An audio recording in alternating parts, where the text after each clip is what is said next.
نحمده ونصلي على رسوله الكريم اما بعد فاعوذ باللہ من الشیطان الرجیم بسم اللہ الرحمن الرحیم۔ آج کے اس درس کے اندر ہم سورۃ البقرہ شروع کر رہے ہیں۔ تو سب سے پہلے یہ سمجھیے کہ سورۃ البقرہ یہ قرآن کریم کی سب سے لمبی سورہ ہے۔ اس کی آیات نمبر 67 سے لے کر 73 تک اللہ تعالیٰ نے ایک گائے کا واقعہ ذکر کیا ہے، جو واقعہ بنی اسرائیل کے اندر پیش آیا تھا۔ تو اسی وجہ سے اس سورہ کا نام سورہ بقرہ ہے، کیونکہ بقرہ عربی زبان میں گائے کو کہتے ہیں۔ سورت کا آغاز اسلام کے بنیادی عقائد یعنی توحید، رسالت اور آخرت کے بیان سے ہوا ہے۔ اسی ضمن میں انسانوں کی 3 قسمیں یعنی مومن، کافر اور منافق بیان کی گئی۔ پھر حضرت آدم علیہ السلام کی تخلیق کا واقعہ بیان کیا گیا تاکہ انسانوں کو اپنی پیدائش کا مقصد معلوم ہو جائے۔ اس کے بعد آیات کے ایک طویل سلسلے میں بنیادی طور پر خطاب یہودیوں سے ہے، جو بڑی تعداد میں مدینہ منورہ کے آس پاس آباد تھے۔ ان پر اللہ تعالیٰ نے جو نعمتیں نازل فرمائیں اور جس طرح انہوں نے ناشکری اور نافرمانی سے کام لیا، اس کو مفصل طور پر اللہ تعالیٰ نے اس سورہ میں بیان فرمایا۔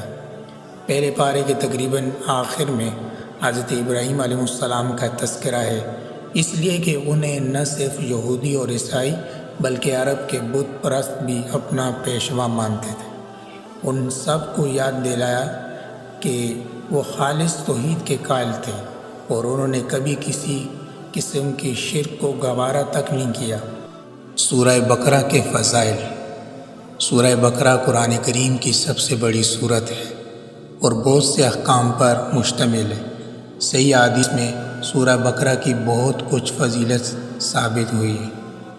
ایک حدیث میں حضور صلی اللہ علیہ وسلم کا ارشاد ہے کہ ہر چیز کا ایک اعلیٰ حصہ ہوتا ہے اور قرآن مجید کا اعلیٰ اور برتر حصہ سورہ بقرہ ہے۔ یوں تو قرآن کریم کی ساری صورتیں کلام اللہ ہونے کے لحاظ سے برابر و یکساں ہیں، البتہ مضامین کے اعتبار سے بعض کو بعض پر فوقیت ہے۔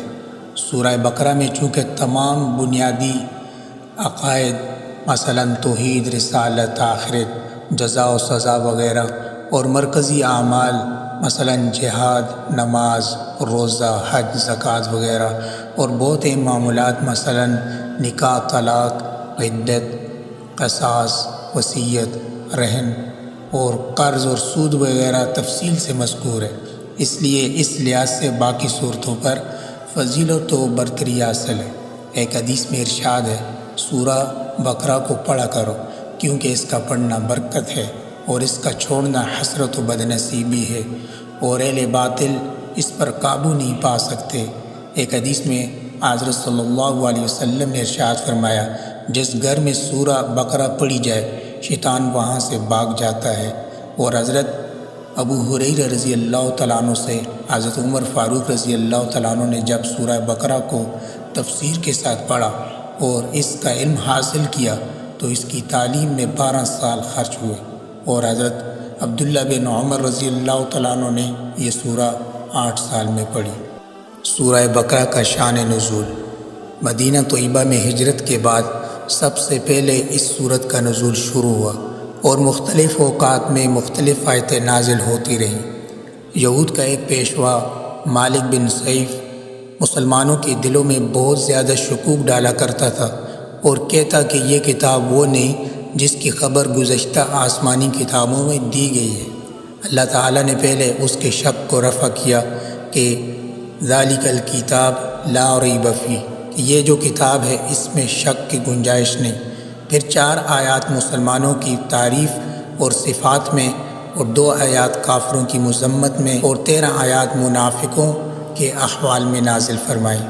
موجودہ ترتیب قرآن کے لحاظ سے یہ قرآن پاک کی دوسری سورہ ہے، مگر نزول کے حساب سے اس کا شمار 91 نمبر پر ہوتا ہے، یعنی 90 صورتیں اس سے قبل مکے میں نازل ہو چکی تھیں اور 23 صورتیں اس کے بعد مدینہ میں آپ صلی اللہ علیہ وسلم پر نازل ہوئی۔